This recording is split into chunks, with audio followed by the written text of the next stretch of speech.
Groceries have gotten so expensive. I now keep a list of all the things that I refuse to buy. We bought stuff for a stew and some snacks and a plant. $150. It keeps going up and up and up.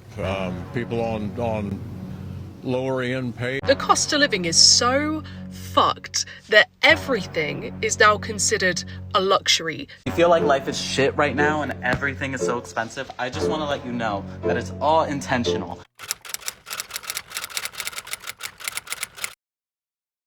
What are y'all paying for your property taxes? I'm just curious to see if mine are really as high as I think they are or if they're kind of normal. We just built our house a couple years ago, so we moved to a new county. We knew the taxes were kind of higher here than a lot of other areas, but we didn't really expect them to be that high. Our house got assessed last year and we got our notice that our property taxes for an 1,800 square foot house, we have a 30 by 50 pole barn, and that's it. We don't have like concrete walkways, like nothing. That's it. Our property taxes every year are just shy of $8,000. Like, why? We don't live on a lake. Like, we live in the middle of the woods. We don't live in like a nice subdivision. Does that sound right to y'all? Or is that high? I feel like it's high. Our old house that we moved from, we paid like $2,500 a year. I feel like maybe they got assessed wrong, but y'all let me know what you think. And I don't know if I should like call and complain about it, because like I don't want to look stupid if I call up there and it's just normal. Let me know in the comments where you live, the size of your house, and what your property taxes are, because I just feel like ours are insane.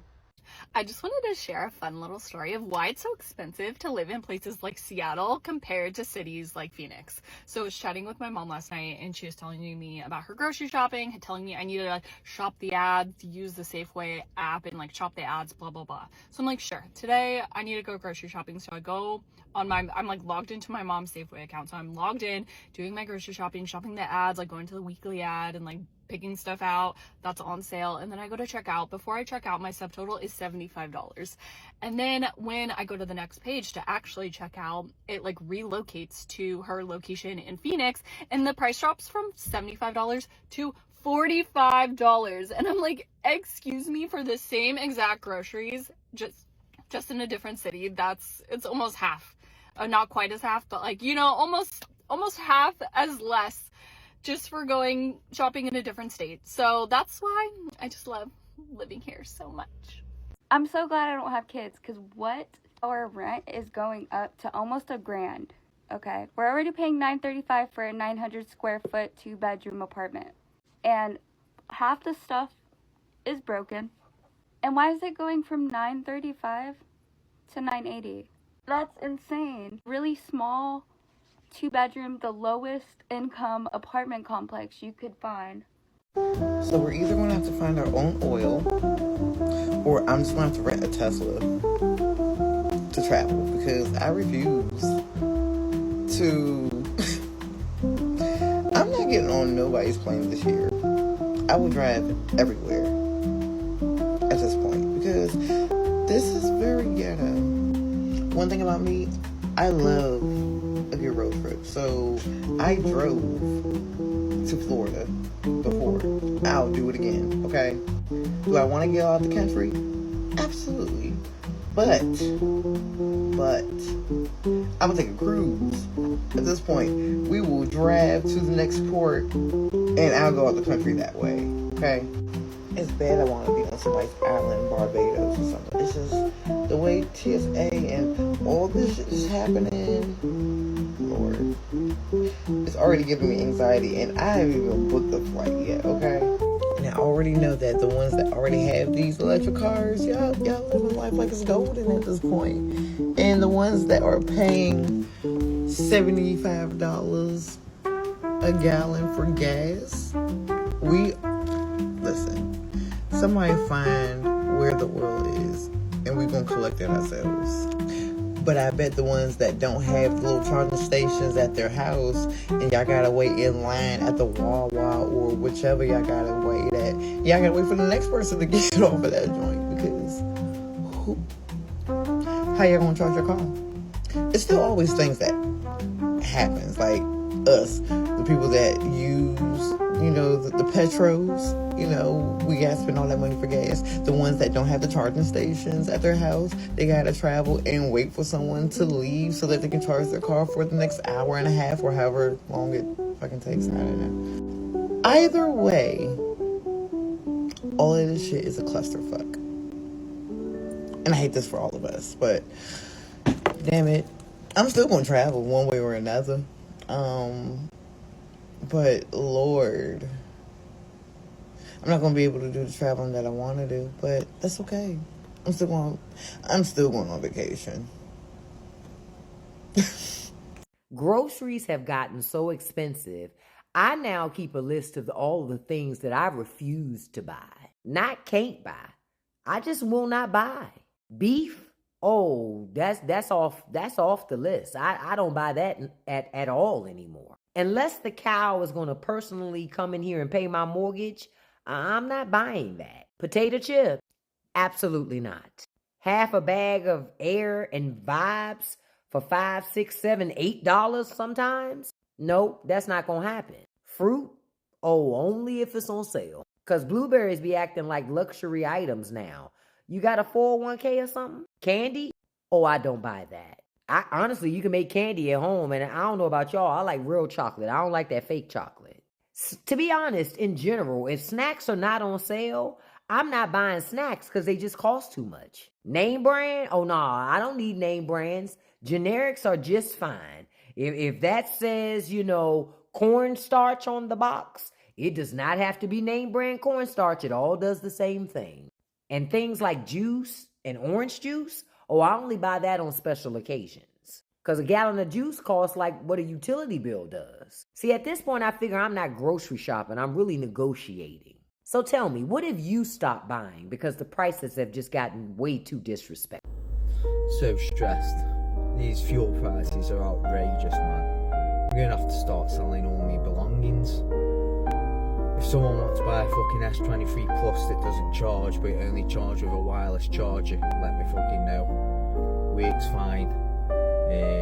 Clean, no cracks on the screen or anything. That'll be reflected in the fucking price. I'm going to have to start selling stuff on Vinted just to fucking fuel my car at this rate. Because, let's be honest, the normal job isn't cutting it no more. And I can't wait till next week get paid. And what I've got in my tank has got to last me, which is just over half a tank. While I'm at it, I may as well sell my car. Does anyone want to buy a fucking Ford Estate Titanium X Sport? It's just past MOT. Fortunately, thank God. I'm gonna have to start fucking standing on Cobridge Corner at this point, getting a bit of money in. As I say, normal job isn't cutting it anymore in this country of United King fucking doom. Yeah, I'm going to buy a van anyway. So if anyone needs a man with a fucking van, I'm here. I'm here. If anyone needs that, trust me, I'm here. Earn a fucking extra bit of money just to get fuel in the United fucking Kingdom. But I'm so stressed, money wise. It's a vicious circle, man. Paying off a credit card only to use it near to the end of the month because I can't afford the fucking month because of paying a fucking credit card.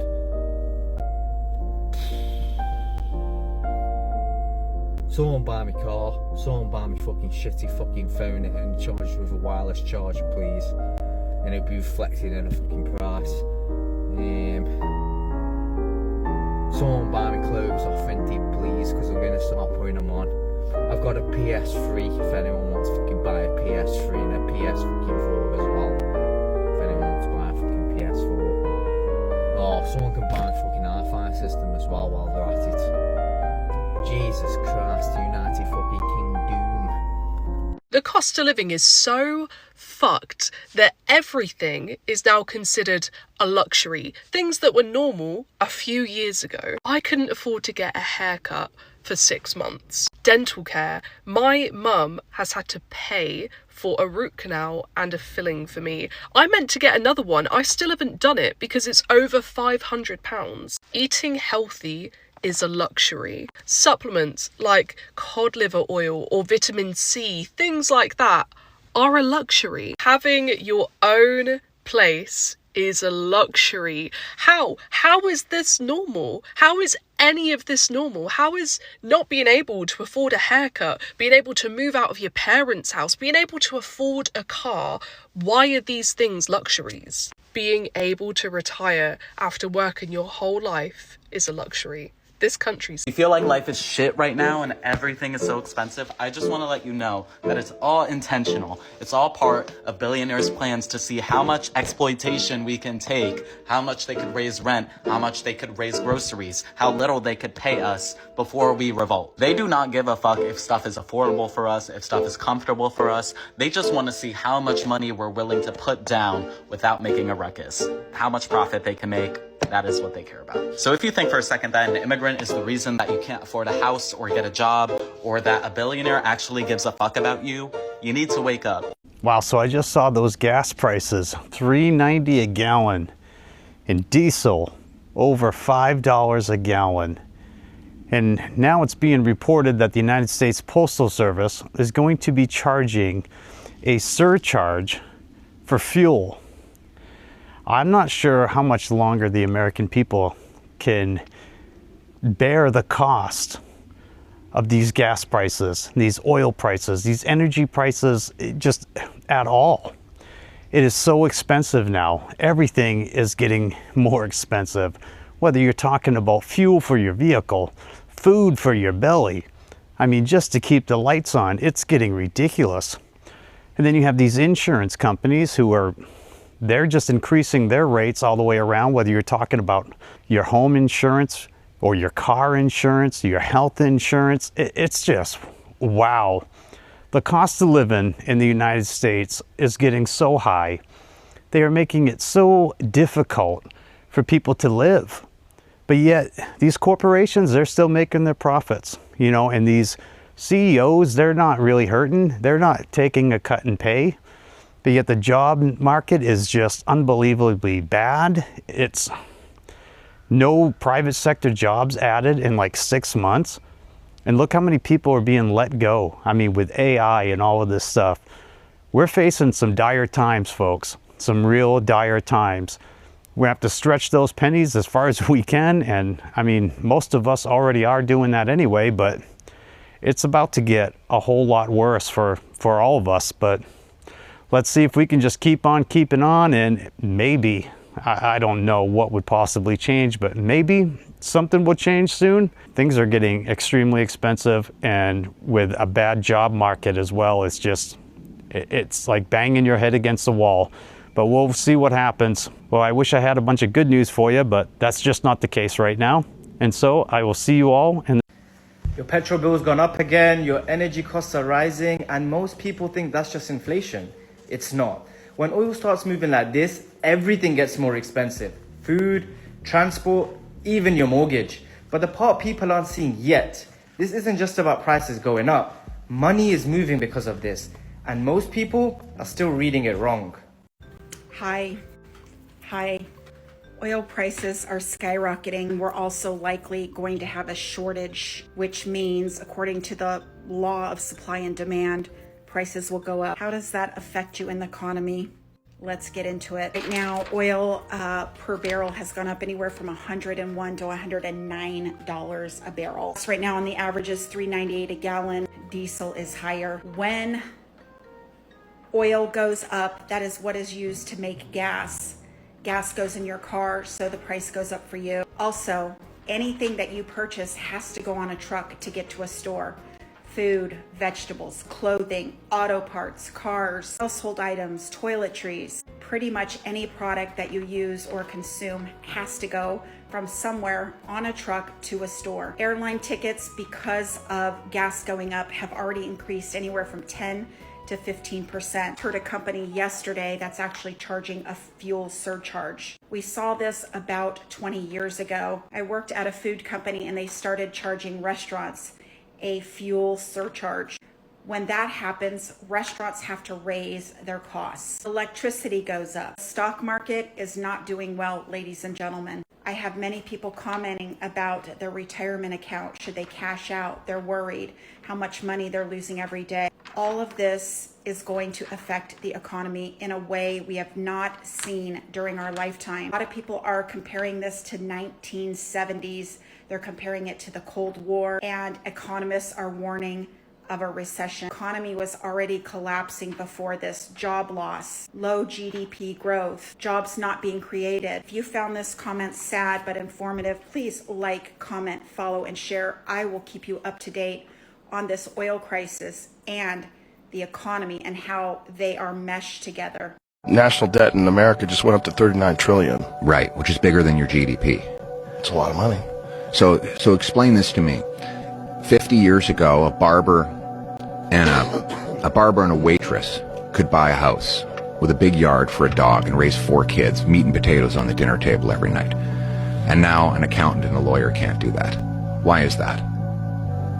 Well, there's a lot of spending and a lot of making money, a lot of just turning, just making dollar bills with nothing behind it, nothing to back it. This is the biggest fraud perpetrated on the working class people in the last 100 years. Printing money is just insane. It's just the idea you just print more money. It's like, and people go, oh, okay. Well, it looks painless at first, but if you have an economy with 10 apples and $10, it's $1 an apple. You double the number of dollars to 20, but you still only have 10 apples. Well, all of a sudden it's $2 an apple. It's not that the cost of apples has gone up. It still costs the same resources to grow and pick the apples. It's that the price has gone up because the value of the money has gone down. Right. So in America, over the last 55 years, you've doubled the number of homes in America from about 70 million to 150 million. You know how much the money supply has grown? 30 times. So you have twice the homes, but 30 times the cash. So what's happened? Housing costs have gone up 15-fold in 55 years. And now an entire generation of kids can't afford homes. We have exactly the same problem in Canada. This is the biggest wealth transfer from the working class to the elites, from I say the have-nots to the have-yachts. And Washington and Wall Street love it, by the way, because it inflates the stock market, it inflates the bureaucracy, politicians get to spend, CEOs get their stocks inflated, but it destroys the working people, and we need to get back to hard money. Everything should be getting cheaper, by the way. You know, it takes 60 to 80% less resources to grow food. We grow 4 times the food on the same acre, get 4 times as much milk from the same cow. We use 80% less water and fertilizer. So why isn't it that food is not less expensive? It's because all of those gains are being erased by monetary inflation. So it's not that food is more costly, it's that the money we use to buy it has less purchasing power. Bet you have no idea how much money Trump's presidency has already cost you in 2026. Let's break it down. Starting with tariffs. The Joint Economic Committee of the U.S. Senate says that the average American tax-paying family is paying $1,700 more this year because of Trump's tariffs, and that number is expected to go up. Then healthcare. Republicans let the ACA tax credit expire. The Center on Budget and Policy Priorities says that's over $1,000 premium hike per person for families who use the marketplace. About gas. Stanford economists estimate that the average household will spend $740 more on average filling up their tanks this year as a result of Trump's war with Iran. Per family. I'll include the facts and sources in the caption for your reference. I highly encourage you to look into it for yourself. And when you do your own research, I would love to hear your thoughts in the comments. Economy. If you go right up here to the search bar and you type in update on the economy, you're going to see me. Hi, my name's Christina. I have a master's degree in business, a degree in accounting. If you want to know all things economic news, economic growth, what's going on in the economy, trust me, type it in, follow me for more. All things economic news. The U.S. Treasury just announced that the U.S. is insolvent. Like, we're going broke. They're going to use very specific terms. They're going to say that our assets don't match our obligations, right? And that literally just means that the money we make as a country, our assets, don't meet our bills or our obligations. We can't pay our bills, and they've actually said it. And this is literally because the United States refuses to tax the rich at an appropriate amount, and we're spending too much on the military. Had we reduced our military spending and taxed the rich properly, we wouldn't be in this situation. People are going to say, well, we are taxing the rich. Not enough. Not enough. The rich people are too rich in this country. There are patriotic millionaires and billionaires that came out and said, like a bunch of them came out and said, hey, you need to tax some people more because we're not getting taxed enough overall.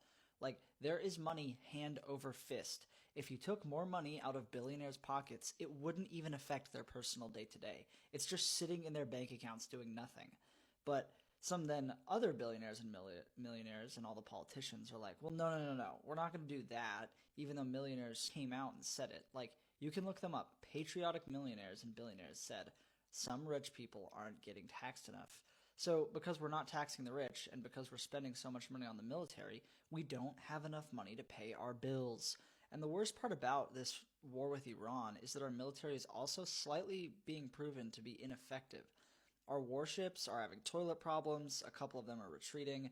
We had an F-35, one of the most expensive fighter jets, recently just got hit by these cheap drones that Iran has, and it didn't even do any evasive maneuvers. It's supposed to be able to detect an incoming missile. Like, something locked onto one, and it's supposed to move out of the way, whatever have you, but it didn't even detect it. Like, we accidentally shot down our own planes out there because of bad communication. Our military is proving to be slightly ineffective or inefficient, but we've spent so much money on them. So, logically speaking, if you were thinking like a business, truly, you would say, okay, we need to cut our losses, we need to go ahead and reduce our military spending because clearly it's not going anywhere positive, and we need to tax the billionaires. But we're not going to do that. We're going to do other stupid stuff. Like, I hate to say it that way, but we're probably going to take out other federal programs and stuff that aren't going to make up the bill. They will not make up the amount that we need. We are trillions in debt. We have to tax the rich appropriately. They do not need all of that money sitting in a bank. They don't. This is just something that people know on the inside. Like, you know this. They're making enough money to still be rich if we tax them appropriately. And we need to reduce our military spending. Like, this is insane. Look, I'm in PJs doing this. They need to cut me my check, okay? I'm playing, but let's talk about the global south for real. The energy crisis is making its rounds around the world right now. And obviously Americans are not going to feel it as harshly as poorer countries are going to feel it because we have reserve petroleum, we have reserve oil, and we own the world's reserve currency. It's our currency. Remember that a lot of countries have a lot of savings in US dollars, okay? Keep that in mind. And due to Israel bombing Iran, they have seen their energy bills spike 50%. The world has seen their energy bill spike 50%. Let's talk about what's going to happen now. And just understanding that, again, this is the US's currency. They can tax it, they can use it, they can be like, yeah, we'll buy stuff from you to give you dollars because people are going to be vulnerable, but they're going to be like, but we're only going to buy it for like $3 and it's going to be like diamonds or some shit. That's an exaggeration, but it's just to give you an example. Again, we can diversify, we can do whatever, it's our money. And a place like Bangladesh is going to feel the impacts faster. Like, they import 95% of their oil. Imagine something you import 95% of spiked 50% in price. And like, they buy their oil based off of like on the day how much it costs and their needs because they're not the richest country, you know what I'm saying? Bangladesh's oil petrol pumps has ran dry in many districts. They said that it wasn't supposed to, but a lot of places they weren't expecting them. In these places like Sri Lanka, Egypt, Bangladesh, like, they've put in government statutes that are like, you can't use electricity after this hour. You can't do this, you can't do that to conserve energy.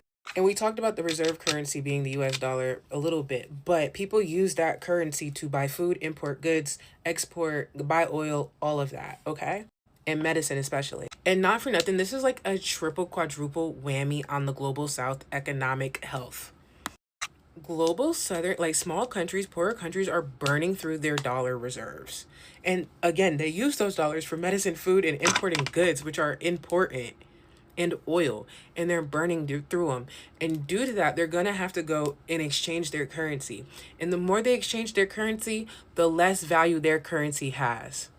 So like, for instance, I said shillings, Kenya. If Kenya has to go to the foreign exchange post and they're like, hey, I need to exchange my money for dollars. If there are more shillings on the market than there are dollars, that means shillings become less valuable because there's more of them available, because money is a commodity and a rarity. Egypt's currency has gone down 8% because they've been trading more for the US dollar because they can't afford the barrel price right now. Because the US made the interest rate 8%, a lot of American investors and investors alone are just throwing their money into American market because of the inflation, because they will make more money. Now, those rates had to go up because the federal government needed to attract investors to put money back into American banks, federal banks, because they need to hold your money. And that's why their interest rates are so high right now. They're like, we will pay you 8% if you let us hold $1, please. That's literally what they're saying. And they're trying to pay for this war. So triple whammy. Your currency's going down, your oil is going up in price, and investors are leaving your market. So what happens next? Does your currency collapse? Do your reserves run dry? And if they do, what do? You go see the mob, the IMF. The International Monetary Fund is the last resort because they will sign you up for a race to the bottom loan, okay? They like to call this structural adjustment loans. When your country's broke, right? So you have no more dollars, currencies collapse, social unrest, you need money because you can't pay your bills, you go to the IMF. They're literally a loan shark. I'm not kidding. And here at the International Monetary Fund, we have a couple of conditions that you must agree to. Number one, no public government spending. So no subsidies on food, water, healthcare, school, nothing like that. Every industry will become privatized. You must remove your tariffs. Even though that protects you domestically and helps you pay your bills, you got to remove that. You must raise interest rates so borrowing money is way more expensive in your country. Privatize all state assets. That goes from schools to the electrical company. And lastly, pay 30% of your country's profit back to us every single year, or we will come after you. Thank you. Also, if you're wondering how this concerns you, well, the interest rates that they pay back on these loans fund your retirement because they flow back into the stock market.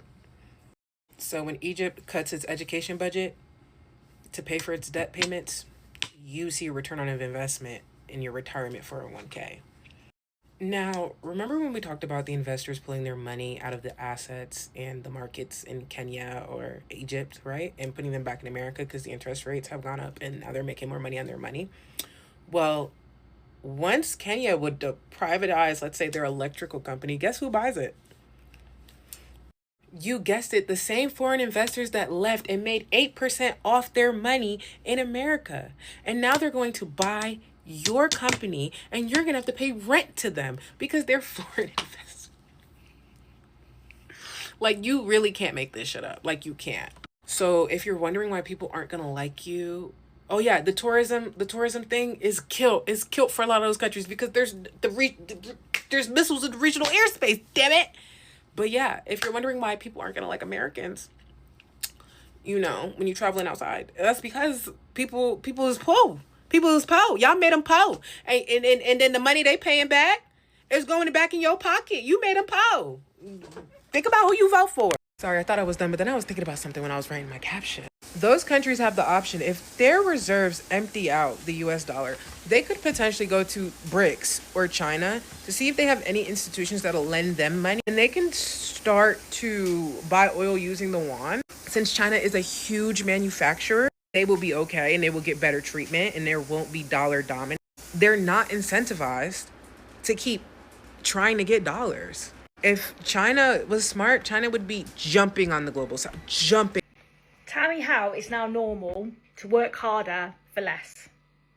Salaries are not moving, yeah? Some people got 1%, some people got 3%. You may have got more. I hope you did, because anything that we were given is now being swallowed up, okay? Council tax has gone up, water rates has gone up, rent's going up, mobile phone bills are going up, fuel prices are going up because of what's going on globally at the moment as well. People are panic buying, which isn't going to help the situation, folks, just saying. When does it stop? When does this squeeze stop? We are normal working people, yeah? We are working hard. We pay our bills on time. We do everything we should do.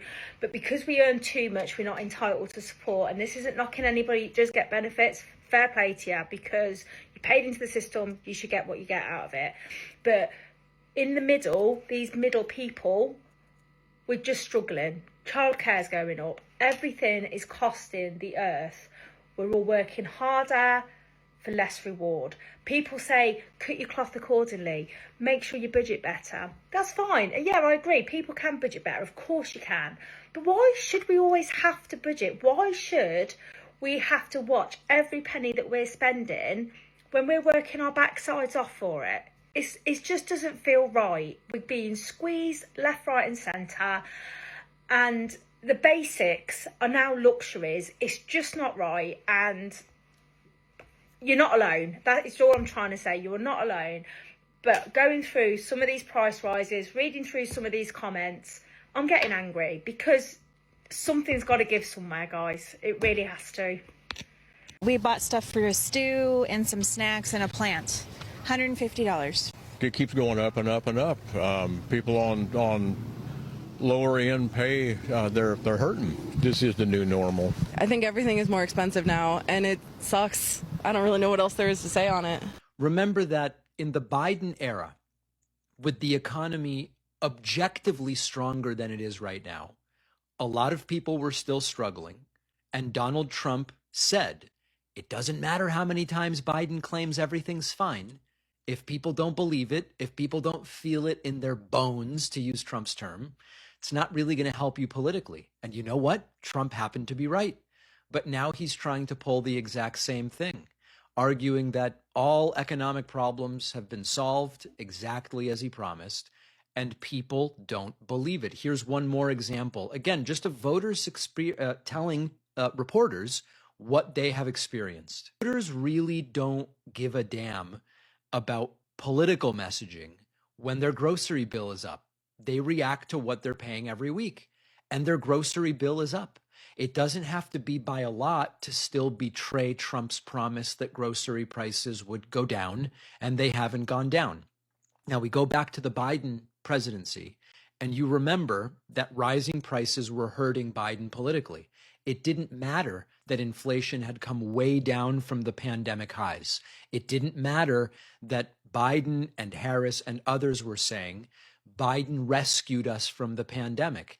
In a sense, that was true, but it didn't change that things still cost more than before the pandemic, and they cost more than the year before. Because if inflation is more than 0.0, prices are going up, even if they're going up more slowly than they were before.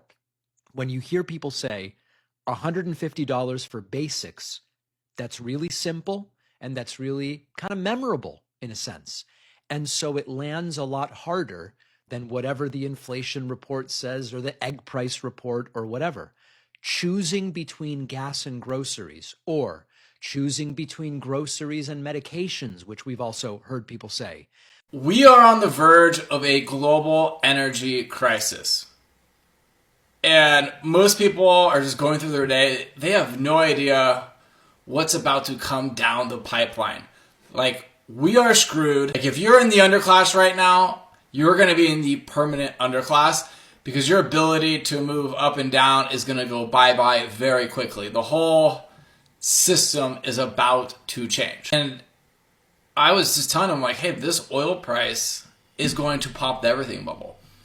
And if you look back at 2008, what started the real estate collapse?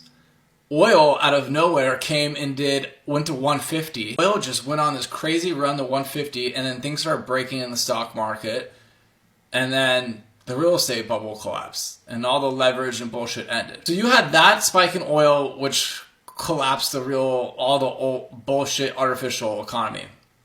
And you look back, I think it's the 1972 or 73 oil embargo, where the Middle East did an oil embargo for the U.S. supporting Israel or whatnot. They're like, hey, we're just not going to ship you. We are blowing each other's oil capacity and energy infrastructure out of the water. And you can't just build these mega oil facilities overnight. These facilities take years to make, and they're being destroyed in minutes.